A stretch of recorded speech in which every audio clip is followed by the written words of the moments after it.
This is Season 5, Episode 51 of In Touch with Terry. This episode is titled, Setting Your Practice Apart with a High-Performing Website. This is In Touch with Terry, a power-packed podcast for the medical aesthetics industry. I just discovered your podcast, and I feel like I've hit a gold mine. This is someone who's got a lot of knowledge. She's been there, done that. Terry Ross is a former Fortune 500 executive, international speaker, founder and co-CEO of Apex Platform, and Terry Ross Consulting. Just listening to her energy and her passion and just how hardcore she is. Her knowledge of the industry and just her connections in general are phenomenal. In Touch with Terry will bring you solutions to increase operational and employee efficiency and practice profitability. Plus, feature some of the top industry experts as guests. The Apex team literally changed the game for us. Terry, your courses and your podcast are just so helpful. She made me feel like I could do this. 3, 2, 1. Here we go! Now, here's Terry.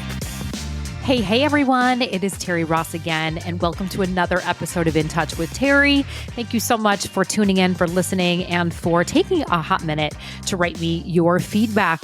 I wanted to take a pause, and I received an email a couple of days ago, and I wanted to read it. I think it's really important, and this is the stuff that feeds my soul. Somebody wrote to me, and they said, Terry, I recently found your podcast, and I am addicted to it. I love all of your amazing info and tips, and I am doing my very best to incorporate every possible thing that I can to make headway in my new position in this franchise med spa.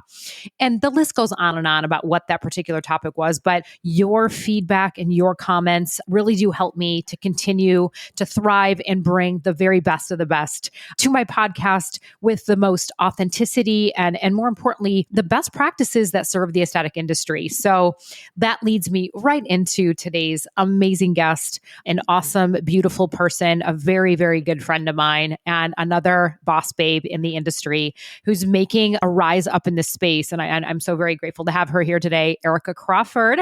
Welcome. Hi, Terry. Thank you so much for having me on the podcast today.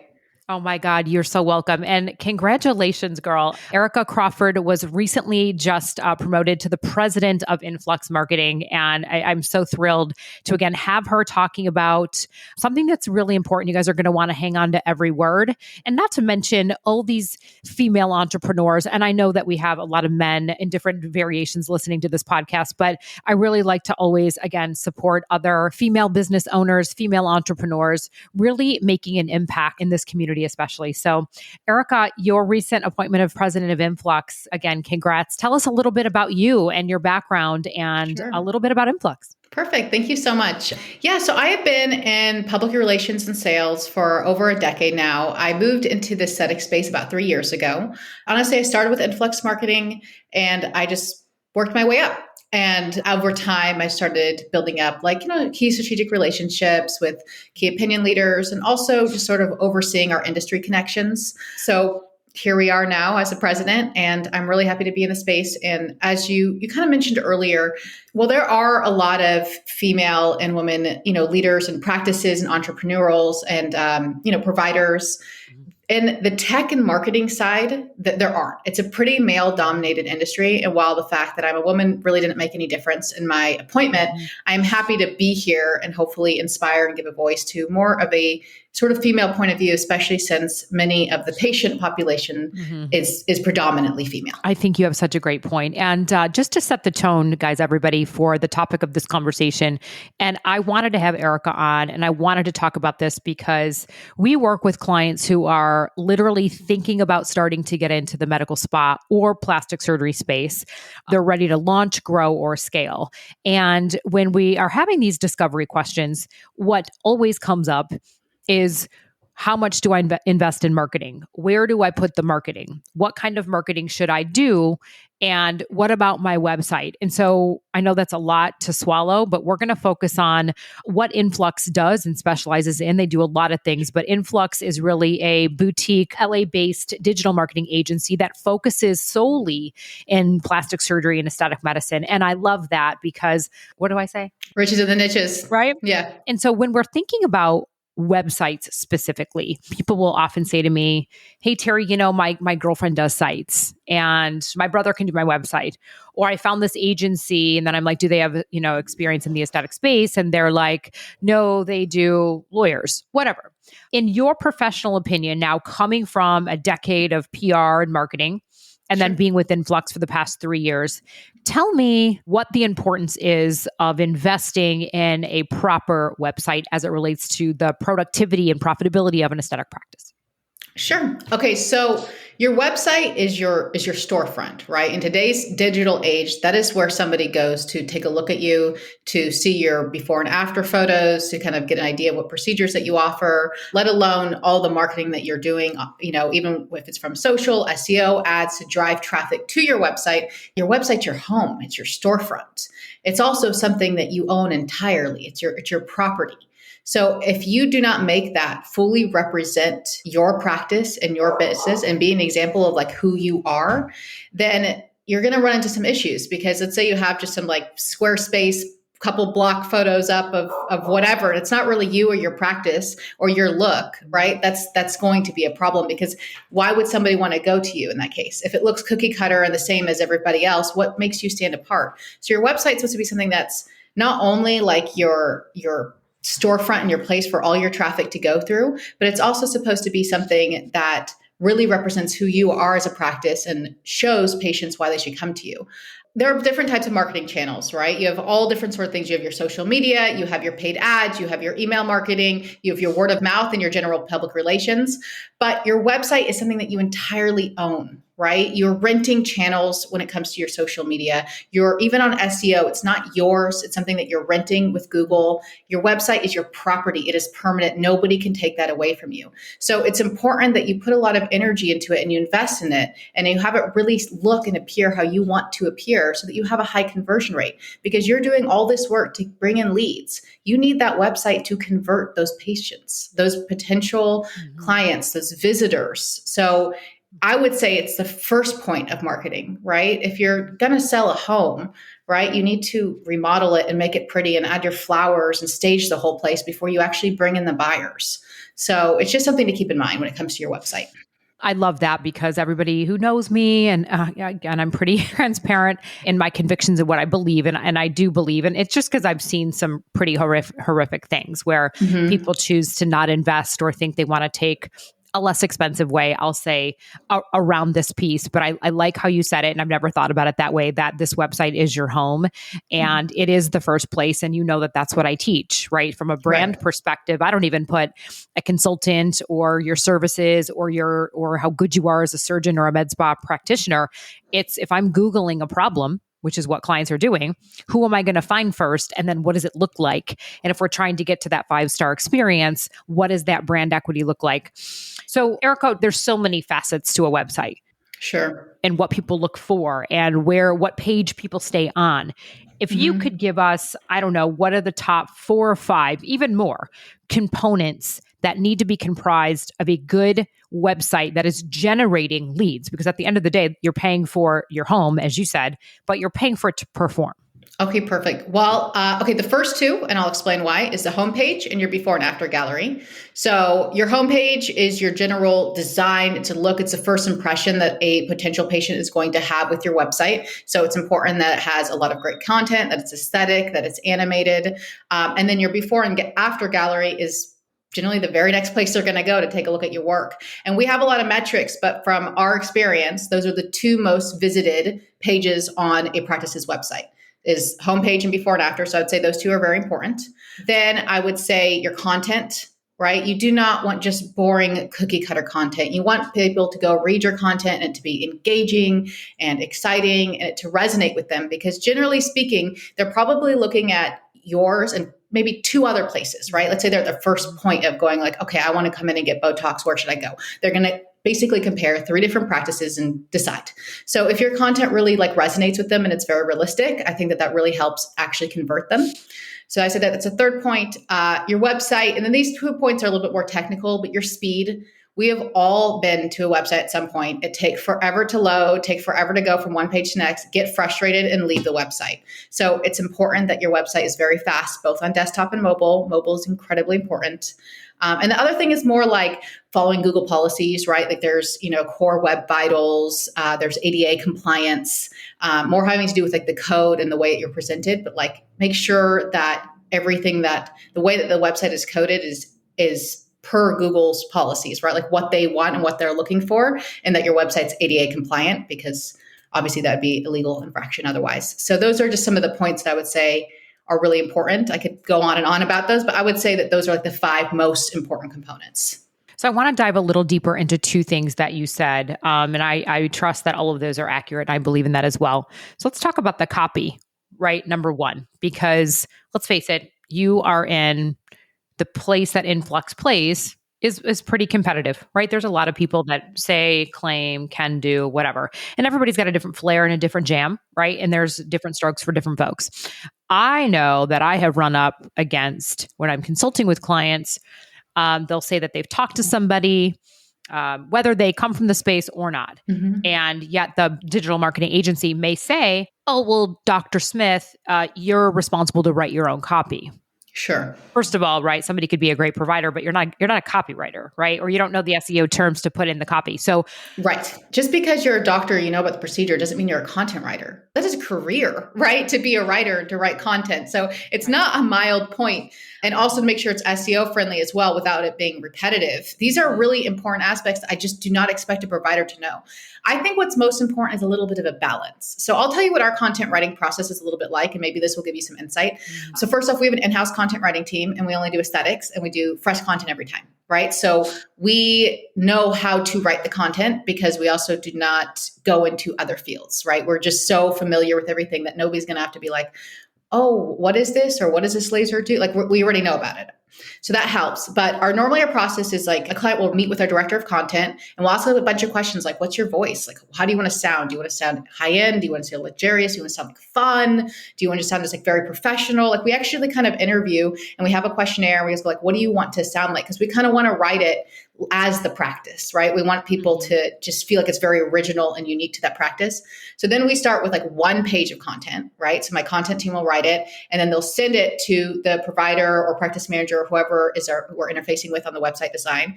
And then they'll read it, and then they'll edit it a little bit, right? They'll add a little more flavor, say, I don't like this word, I like this word. And then they'll edit it, and then we'll update those. And then when we have that first page kind of perfected, right? Everybody's looked at it. We all love it. We love the voice. We have like the brand set for the rest of the content writing. That's when we'll delve into writing the rest of the website.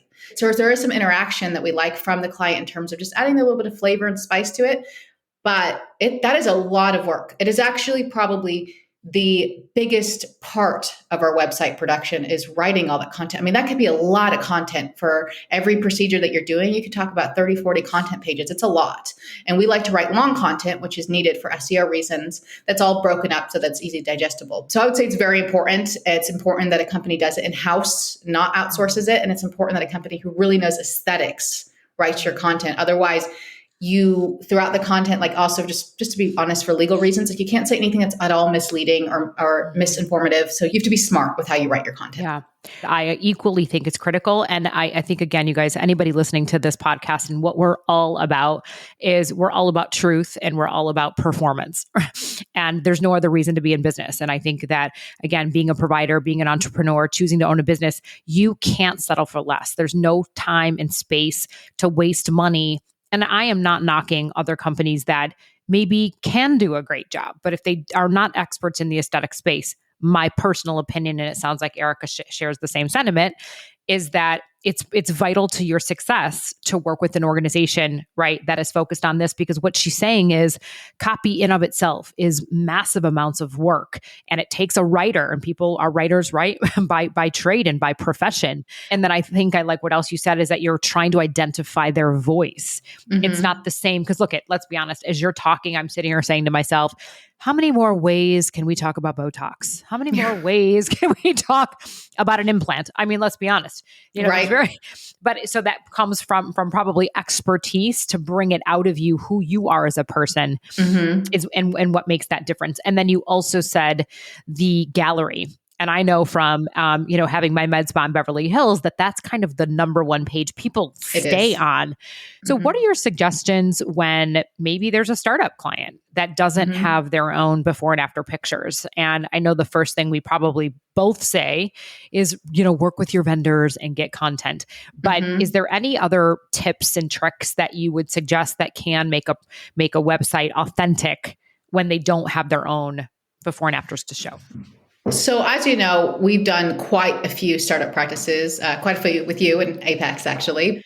So obviously the answer is to give as many before and afters as possible. I know that's a tough answer. You also can get some from the vendors sort of as placeholders, but you could tell, right? You could tell when it's coming from the company on the industry side. What I tell people is like, maybe in the very beginning, like offer some free services to your friends and family, just for some good before and after photos, especially if it's a face which people can be sensitive about. Like just start somewhere, but get as many as you can. But if you don't have any, truthfully is that we've actually launched websites where somebody is, let's say, a facial plastic surgeon. Before and after, like rhinoplasty and facelift photos are the hardest ones to get, even harder than like Botox or filler photos. So in some cases, it's tough for somebody to get, and they maybe only have one or two. So then we just kind of focus the website elsewhere in the beginning, right? Just more like aesthetically on their training, on other aspects. And then we'll shift that focus back over to the before and after gallery a little bit more once they have more photos. But I would just say, friends and family, offer some free injections for them. It'll be totally worth it for your marketing and your branding. And that way you can get some photos to start. And then you just build them up. You just constantly build them up. I have clients who've started off with 5 patient before and after photos, and I have clients with thousands, and it just takes time, and it's okay. It's just a process, and we'll help you acquire them as much as possible. Thank you. Great stuff. I think it's really interesting for you to share what you hear from your end. We've obviously, again, worked together on many projects with many clients, and it's for a reason. I think we want to vet the best of the best. But when clients come to you and perhaps they did hire an outside company, what issues or what challenges did they face in doing that? And perhaps thinking they were saving some money, or they thought they were sold a bill of goods and the other people just didn't, follow through with their commitment. What are some of the things that you hear that you would really caution anyone listening that's thinking about switching or changing or investing in the first place? First things first is ads. So when I have had somebody coming to Influx for the first time, I swear at least 30% of the people say, my ads didn't work. I had a bad ROI, or I got flagged. My ads are shut down. I'm locked into my Facebook account. Like that is so common that I would say like a third. 30% to a third of the people that come to us, which we could always fix those things. But there are things that first off, there's things you can and can't say on ads, especially for some of the non-surgical procedures, and you will get in trouble and you will get your account closed. We can get it reopened for you, but I'm just saying that it's a several month process. It's not short, right? Also, you have a lot of companies who are you have some big like franchise type, med spas with many locations who have an endless ad budget. You have to be incredibly intelligent on how you market and you do ads for aesthetic procedures. And you need to evaluate, right? Like, let's say you have, a practice that has these lasers and these injectables, and they want ads for these 5 procedures. We might go ahead and do all the market research. We'll go look at all the competitor research and go, okay, we looked at all 5 of these procedures, and we think that for right now, because of the competitors and because of cost per acquisition, we think you should start with these 3 and not do these 2 for now. And here's why. And we could do those 2 in 6 months, and here's why. But like, you actually really need to take time to like really evaluate it. And go like, okay, what's the biggest ROI? What's the CPA, cost per acquisition right now? What's everybody else doing? So this is like a big thing that I have never seen done correctly by non-aesthetic, because it's just, there's so many nuances. There's so much details from the getting flagged to the competitive aspect. Like I've seen ads where they use the wrong keywords and they're literally competing. They're just trying to like sell Botox in their med spa, and they're competing against Allergan because they use the wrong keywords, right? Who's, Allergan would be promoting Botox as a whole, which is just silly, but there's ways to avoid that. So that's a huge point, I would say. Another point, ADA compliance. I almost never see, or very rarely see, a website that is truly ADA compliant. And especially since we are in a medical field, which it is aesthetic medicine, right? I think that is a huge factor, and it's a danger to you. So that's something that I almost never see done correctly by somebody who's not at least a medical marketing company, even if they're not aesthetic. But mostly I've seen that as an issue. Anyways, there's a few other points, but I would just really just want to stress the ads. That's the thing I've always seen just the worst on, to be honest. So when you just said even clients are coming to you and one of the things that you're seeing is they're either advertising the wrong thing or they're using the wrong keywords. But then you mentioned, hey, let's focus on these 3 things. What we teach, right, in Apex is what is the gross profit on those 3 things or whatever the things are that you want to market. You guys have to make sure you're not losing money, because if you're losing money and your cost per acquisition is $250 or more, you're throwing money in the trash can. You might as well just throw it out your window. Right? It's so true. So I know you get into that as well. How do you track your leads and your conversion and what that process is? Is that another area of opportunity that you see? Yes. I mean, this is an interesting subject. And as you know, I'm very candid myself, right? So the subject of conversion rate sometimes makes me want to cry, right? Because as Influx, we can get you the leads. We are ultimately a patient acquisition company. That's all we are, right? Even if it's this and boutique and all this, like we're just there to get you patients. So there's a certain point when we have no more control, right? We can bring in a good lead, not a bad lead, but like a qualified lead to your doorstep. But if you don't call them for days or can't convert them or can't book them or anything, there's not much as a marketing agency I could do about it at that point, right? Which is why I love Apex so much, because factually I have clients that use Apex and I have clients that don't. And the ones who use Apex typically have a much higher conversion rate than the ones who don't. Because that point you're teaching, everything you need to actually run a business, right? And how to convert those leads and where your profit margins are. There's all the training for the staff and the employees and everything that's really needed to take all of that energy and money that you put into getting leads and to convert them. Because I'm going to tell you, I have clients that are booked out for 6 months, but they could not care that too much about their leads because they don't have multiple providers. And maybe they convert 5 or 10% of them and they're happy. And I have clients that convert like 70%. So it's such a variable that you really have to think about that within your practice, which I'm just going to say again, which goes back to Apex, because that to me is that missing piece. So from a marketing agency, we'll get you the person, but you need to use Apex and whatever tools you have to hand to actually convert them. Thank you so much for the support. And as industry friends and colleagues, I want to talk a little bit about you personally, because I think that your style I admire. And I think that in a competitive space, it's hard to stand out amongst the noise. And I think that your candor takes a different approach with clients. So there's other digital marketing agencies, many of which I work with, I'm friends with, but your approach, I love it. So if you could just talk a little bit about, other than Influx being a very specialty company within the aesthetic space, what is it about your style or where clients are struggling in any of these areas that we have just been talking about? What makes you successful? I think that we have a lot of industry knowledge, which really definitely helps. And whether that's producing technology of beauty with Dr. Grant Stevens or just our connections on the industry side, I definitely feel that we could bring a lot to the table, especially when it comes to like devices, lasers, injectables, especially new things coming out. We just have a lot of information that we can give. One thing about Influx, and Terry, I know you know this, but not everybody does, but we don't do any official or financial partnerships with anybody on the industry side. While we've had offers for that, if we are saying something is good, it's because we like the work. We won't do anything official, right? Even a relationship with Apex. I love you, Terry. I love Apex, but we are not in bed together, right? Like financially speaking, just to be blunt. So that's what I mean, right? Like so I feel like some of our advice or insight, or like when a client wants to call me and just like chat about something, it's going to be very honest. It's going to be very candid. Also, we like to know as much about the practice as possible, right? So you have to be willing to share that with us. So I want to know, what are your revenue goals? Like how booked up, how many providers, what devices do you have? Like what is our focus? And we really zero in like on a marketing strategy for that practice, because how many leads do you want, right? How do we work backwards from that? Like how far advanced do you want to be booked? So like, I really like to know all these things, right? Because I can't go like, this is a marketing strategy unless I have specifics. Like, okay, great. You have 3 providers. This is how many hours. This is how many rooms you have. This is how many devices you have. Based off of this, you need this many leads for this many leads for this many leads for this. Okay, let's go. Here's a strategy for that, right? Like we need to be in constant like communication back and forth with our clients to really strategize. And I feel like we're pretty good at that, because the truth is we have a very high client retention rate. So people tend to stay with us year after year and they're pretty happy with our services. I know when we first spoke, your discovery process is much like ours, and it's so in depth. You're uncovering every stone, and where somebody can't come back and say we didn't discuss this or we didn't talk about that. Mm. So I don't know if you guys can talk about this, but I know you're in the works of developing something. I don't know if that's something you can say or not say. I'll give you hints, right? I feel like that's okay for me to say. So we're not a cheap company. I'm just going to say that right now. Like, to spend that much time one-on-one with the client takes a lot of time, and we don't outsource anything, and everything is done manually. We don't automate anything with software, but that has always put us just kind of like at one kind of higher price point.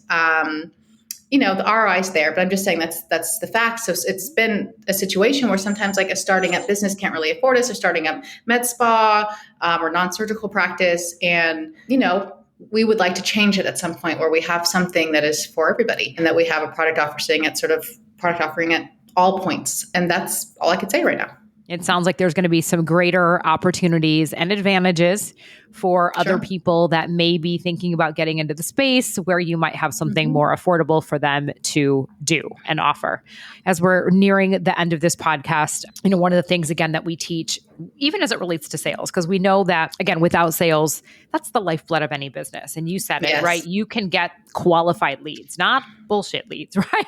Qualified leads that actually come in the door, right? That are going to be a meaningful patient if they can be converted and retained. But I love what you said, and tell me if these words resonate with you as it relates to the website. So when you guys are designing it, when Influx is spending all this time in this discovery process, that brand equity is about who you are. So my words are who, what, why, and how. Who are you? Who are you about? What is it that you do, and how do you do it differently? Why do you do it? And I think that sometimes is missing in the website, the story. Yes. I love this. You couldn't have just summed it up in a better way. It's so true, because that's what we're striving for. I tell people this all the time. Like, they're like, well, how are we going to design the website? And what are we going to do? And I'm like, it's custom. We're custom designing a website for you. We're not following a template and a theme over here at Influx. So think of it like you're commissioning us to paint something that you want to display, and you want the world to see, and you want that painting to represent you in your practice, right? So I need to know everything, the who, what, why. Like, I just want to know everything about you, what your vibes are. And you'll see that we have these websites that are like just white and clean and just minimalistic. And we have websites that are like dark and edgy. And then we have websites that are like pink and bright, and every single one, it looks completely different. And you might not love them all, but I will promise you that website looks like that practice, and that provider is in love with their website, and it fits them. And that's why there's such a variety. So I think it's important to make it very clear that when somebody goes to your website, since it is the representation of you as a provider in your med spa, that they walk away from that website, or leave that website, or convert on your website, reach out to you going like, this is what I want to be a part of. Because especially when it comes to non-surgical procedures, you are trying to acquire a patient for life, right? It is not a one-time procedure. So you need to have them resonate and fit into your patient family and population. So anyways, it's all connected, but you just summed it up perfect. Yeah, thank you so much. I have one last question that I think is really important as it comes to cost per acquisition. Do you have any stats that you can really share about what that should be? So you guys, I encourage you, when Erica tells you what it is, I want you to go back, figure out the math, look at your ROI, because this is really, really critical to your success, right? We don't want you wasting money and paying money, one, if it's not being converted, but two, if it's not even working. Yes. Okay. So my little disclaimer here is this varies wildly. So I'm going to give you an average, but it should be much less in a really, really, really small area, or not even really small, just like an average town or city, than it's going to be in like Beverly Hills or Miami or Newport Beach, right? So like it does matter where you are for the CPA, but this depends. It's like Google ads, right? So anything less than $100, honestly, less than 75, I would say is probably a good place to be. That's why I'd say our ads are generally at like less than $75 for CPA for non-surgical procedures. And quality leads, I'm going to just stress that enough, right? We're not talking a bunch of stuff you have to sift through. But on Facebook, that's going to be even less. Obviously, the leads are never going to be quite as high quality on Facebook as they are going to be on Google. I would say $75 or $100 per lead, somewhere in that you should just reevaluate your ad strategy. I love it. right. That's the moneymaker right there. Well, you guys, Erika Crawford, new president of Influx. Thank you so much, my friend, my dear friend, my boss lady. I'm so grateful to have you on this podcast. And if people want to reach out to you or learn more about Influx, where can they find you? I'm so happy to talk to any of the Terry tribe directly. Terry's my dear friend. So if you just reach out to Influx at our website, influxmarketing.com, and then you just kind of write in there that you found us from the Terry Ross podcast, we'll take care of you and I'll talk to you personally. Oh, amazing. And you guys, you're going to want to talk to her. It's worth every penny. And again, I love you guys so much. Thank you for always tuning in, for listening, for commenting, for sharing. If you found this valuable and if these things resonated with you, and I'm going to repeat some things back because there were so many things we talked about. If you have a website that you're not happy with, whether it's underperforming, if you're not getting a couple hundred leads a month, if your staff is not able to convert them, I want you to go track. It should be over 70%. If you're looking at your copy and it's not that great, if you're trying to promote a certain number of procedures and you're not sure if it's the right one, if you're not profitable, I could go literally on and on and on. But I hope if you are questioning anything about a company you're working with, or its lack of performance, or the way the team is trained, I really do invite you to take a pause, invest in yourself, invest in your company, invest in your team, and invest in really working with the right people. And Erika just offered up her information that she would be gladly to get on the phone with you. Thank you so much, Erika. And I invite you, again, if you're stuck, if you're struggling with, operational efficiency, employee efficiency, profitability of your practice, all we want to do is make you better, faster, smarter, wiser. So thank you so much for tuning in to In Touch with Terry. Thank you, Erika, again for being with me. And I will see you guys on the next episode. Ciao, guys. Thanks for listening to In Touch with Terry. We invite you to schedule a discovery call with our Apex team. The link to apexplatform.com can be found in the show notes. Thanks again for listening, and we'll see you on the next episode of In Touch with Terry.